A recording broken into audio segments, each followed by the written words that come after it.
Hi guys, welcome to our channel Study with Anshri. Please like, comment, share and subscribe my channel if you like my content. It about the GS subject that we studied in our competition exams like SSC, Railway or any one day exam, and I must say it's an important topic. And if you like my channel and my content, please do like, share and subscribe. It's very grateful of you. So let's start with today's topic.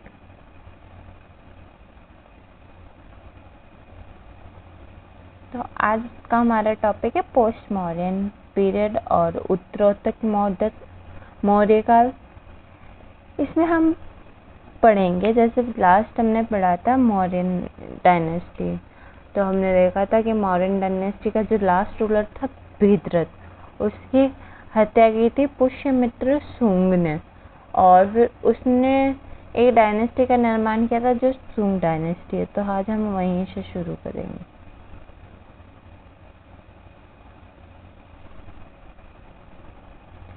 तो let's start. जैसे जो post modern period है उसमें बताया गया था कि Mauryan dynasty का लास्ट रूलर भीतरथ था, उसकी हत्या कर दी थी पुष्यमित्र शुंग ने, और उसके बाद उसने एक नई डायनेस्टी की स्थापना की जिसे हम बोलते हैं शुंग डायनेस्टी। और जो मॉडर्न पीरियड है उसके बाद इसको डार्क एज कहा जाता है, क्योंकि अलग अलग जगह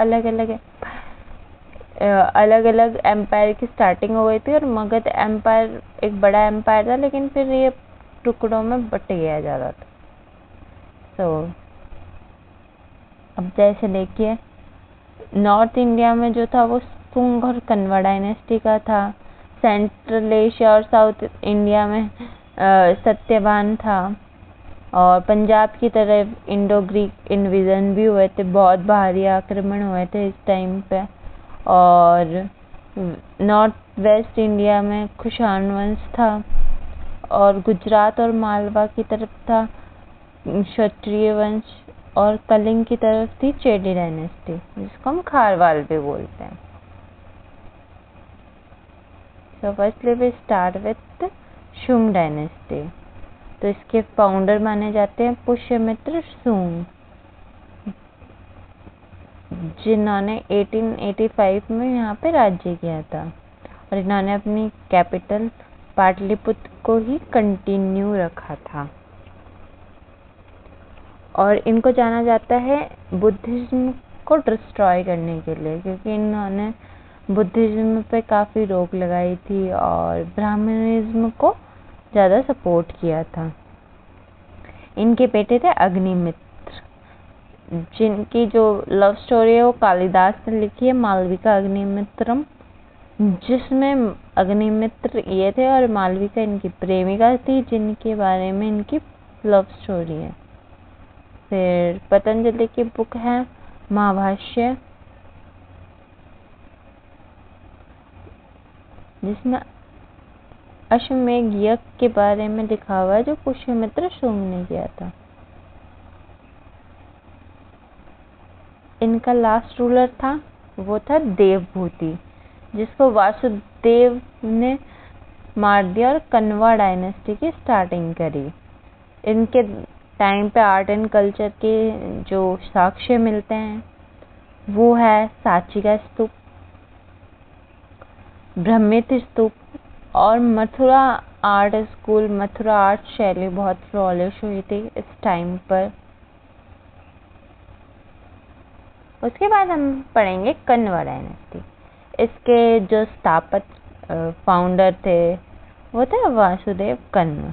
इन्होंने देवभूति को मार दिया था, और उसके बाद ये रूलर बने थे शुंग डायनेस्टी के लास्ट रूलर को। ये बहुत ही छोटी डायनेस्टी, जैसे आप देख सकते हैं 1718 BC से 228 या 26 BC तक रही। इसमें टोटल 4 रूलर रहे। फर्स्ट रूलर इसका वासुदेव, सेकंड इसका जो बेटा था भूमिमित्र,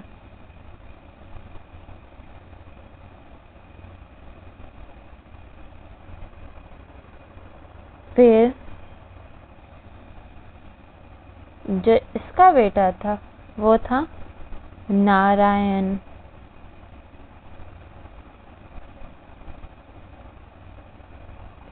और जो इसका भी बेटा था वो था देवभूति।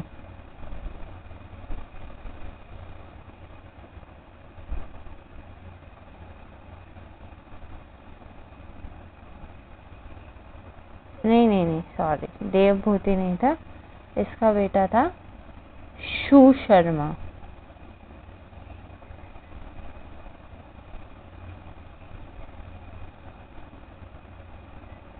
और यही यहाँ को लास्ट रूल माना जाता है। इसमें बस आपको ज़्यादा नहीं, एक तो कन्वा डायनेस्टी वासुदेव ने स्टार्ट की थी और लास्ट सुशर्मा था, बाकी कुछ याद रखने जैसा है नहीं इसमें। फिर हम पढ़ेंगे सातवाहन डायनेस्टी के बारे में। ये काफ़ी बड़ी डायनेस्टी थी। ये जैसा आप देख सकते हैं फर्स्ट सेंचुरी 230 BC से 222 EC तक थी ये सातवाहन डायनेस्टी, और इसको आंध्रा डायनेस्टी भी कहते हैं।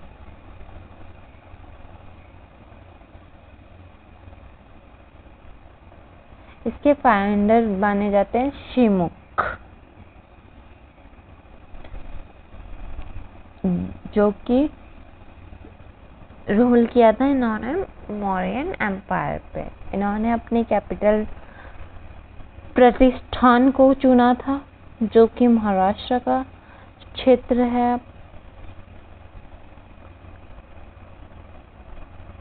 इनके जो रूलर थे सातवाहन के बाद सतकर्णी, उसके बाद हल्ला, और इनके ग्रेटेस्ट रूलर रहे थे गौतमीपुत्र सतकर्णी। इन्होंने काफ़ी चीज़ें की थी, जैसे इन्होंने लीड के कॉइन्स चलाए थे,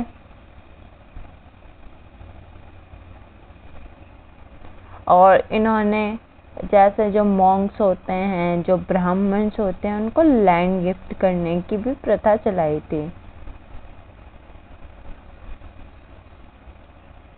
और इन लोगों ने जो अपनी मदर होती है ना,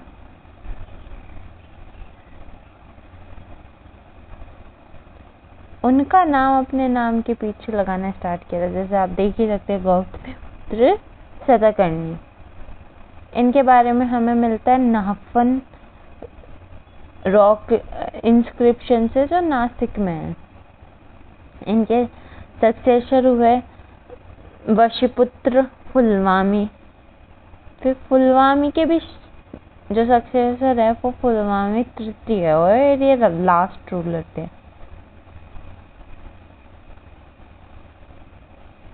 तृतीय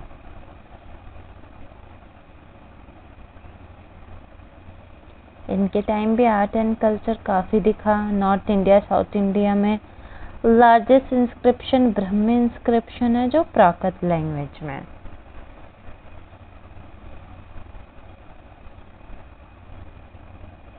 जैसे देख लीजिए, इन्होंने ब्राह्मणिज्म को दिया था, और जैसे प्रॉपर्टी दान की थी इन्होंने ब्राह्मण या बौद्ध भिक्षु को, लीड कॉइन किया था।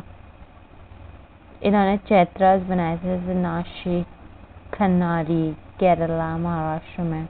अजंता एलोरा गुफाएं भी इनके द्वारा पहली बार बनी थी, वर्ती और ग्रीक। अब हम पढ़ेंगे इनके बाद कुछ बाहरी आक्रमण भी हुए थे, जैसे इंडो ग्रीक। हम पढ़ेंगे इंडो ग्रीक इन्वेजन, जो कि ग्रीक का रूलर बैक्टीरिया था। उन्होंने मौर्यन डायनेस्टी में घुसने की कोशिश की थी। इनके फेमस रूलर रहे महेंद्र, जिसको मिलिंदपानो कहा गया है बौद्धिस्ट इंस्क्रिप्शन में, क्योंकि बौद्ध भिक्षुक नागसेन ने इनको शिक्षा दी थी, इसीलिए इनके बारे में है। इनका जो कंट्रीब्यूशन है, इन्होंने पोर्ट्रेट के बारे में किए, यहाँ पे इंडिया में किया था, और इन्होंने कॉइन्स भी चलाए थे।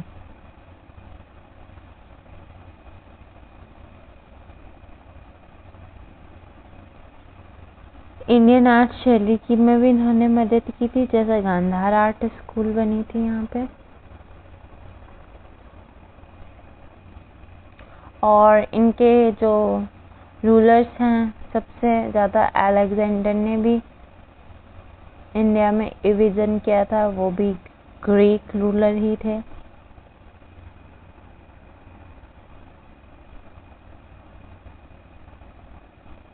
फिर हम शाक रूलर या सातवाहन के बारे में देखेंगे, जो कि माना जाता है ये चाइना की तरफ सेंट्रल एशिया नोमैडिक प्लेन से आए थे और गुजरात की तरफ और मालवा की तरफ किया था। इनका जो फेमस रूलर है वो रुद्रदामन प्रथम था। ये रुद्रदामन वही है जिसने जूनागढ़ रॉक इंस्क्रिप्शन को पहली बार रिपेयर करवाया गया था। नहीं सॉरी, मैंने गलती बोल दिया। ये रुद्रदामन फर्स्ट वही है जिसने सुदर्शन लेक को सही करवाया था, जो बनाई गई थी चंद्रगुप्त मौर्य के द्वारा, और जिसको हम बोलते हैं गिरनार पर्वत पर है ये। और इसके बारे में जूनागढ़ रॉक इंस्क्रिप्शन पे लिखा हुआ है, जो संस्कृत का लॉन्गेस्ट इंस्क्रिप्शन है।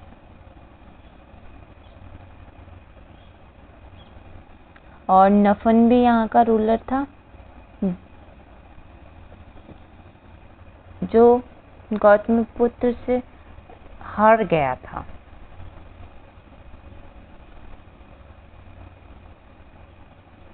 फिर हम कुषाण वंश के बारे में देखेंगे। जो कुषाण वंश था वो यूजी ट्राइब से बिलोंग करता था, जो सेंट्रल एशिया से थी, जो चाइना बॉर्डर की तरफ से आए थे।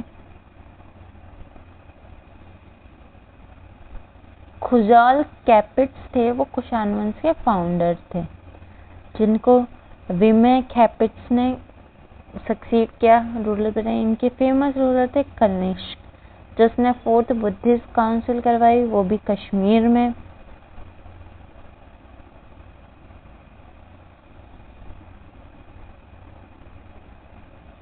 और इन्होंने गांधार स्कूल ऑफ आर्ट को भी फेमस किया और मथुरा स्कूल को भी।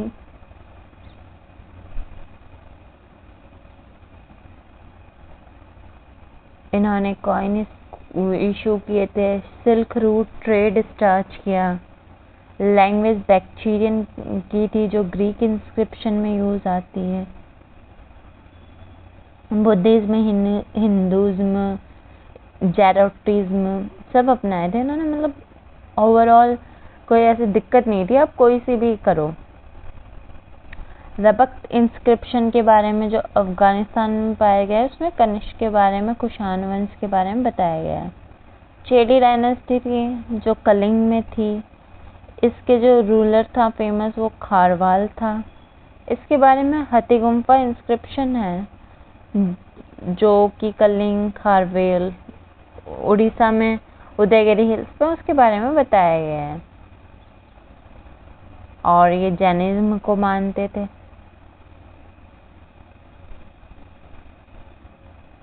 इसका इंडियन सोसाइटी पे क्या इफेक्ट हुआ, उसके बारे में जानेंगे हम। उससे पहले मैं बता दूं आपको कुछ, जैसे जो ग्रीक इन्विजन था, जैसा आप अलेक्जेंडर को तो जानते ही हैं,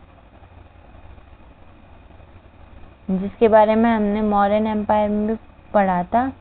और उसका जो उसने फिर अपने सेनापति सेलिकस निटिकटर को सब कुछ सौंप के चले गए थे। तो अलेक्जेंडर के बारे में हम पढ़ेंगे कि इन्होंने इंडिया पे आक्रमण करा था 336 BC में, सिंधु की तरफ से। लेकिन ये जब इंडिया में अटैक करने लगे गंगेटिक प्लेन पे, तो इनकी सेना ने ना बोल दिया, क्योंकि उनसे चढ़ाई नहीं हो रही थी। और ये खैबर पास से इंडिया में आए थे, और इनके बीच में और राजा पौरुष है उसके बीच में एक लड़ाई हुई थी, जिसे हम हैदर पास भी कहते हैं, जो झेलम रिवर पे हुई थी, जिसे पहले विदिशा कहते थे, जो हमने पढ़ा ही था इंडस वैली सिविलाइजेशन में। बस यही बताना था।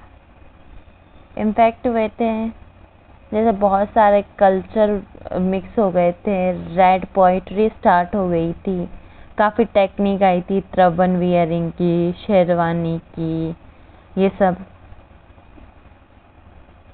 यहाँ पे मिलिट्री सिस्टम, गवर्नेंस सिस्टम सब चेंज सा हो गया था, और बहुत सारे इन्वेजन हो रहे थे, तो नुकसान भी बहुत हुआ था। यहाँ पे मेनली शिवा और लॉर्ड बुद्ध की पूजा होती थी। लिटरेचर जो हमें इसके सोर्स मिलते हैं वो बुद्ध चरित्र जो अशुघोष ने लिखा है, महावस्तु और दिव्यंजना। साइंस जैसे चरक संहिता लिखी गई है, चरक के बारे में। सुश्रुत को फादर कहा गया है सर्जरी का, जिसने सुश्रुत संहिता लिखी है।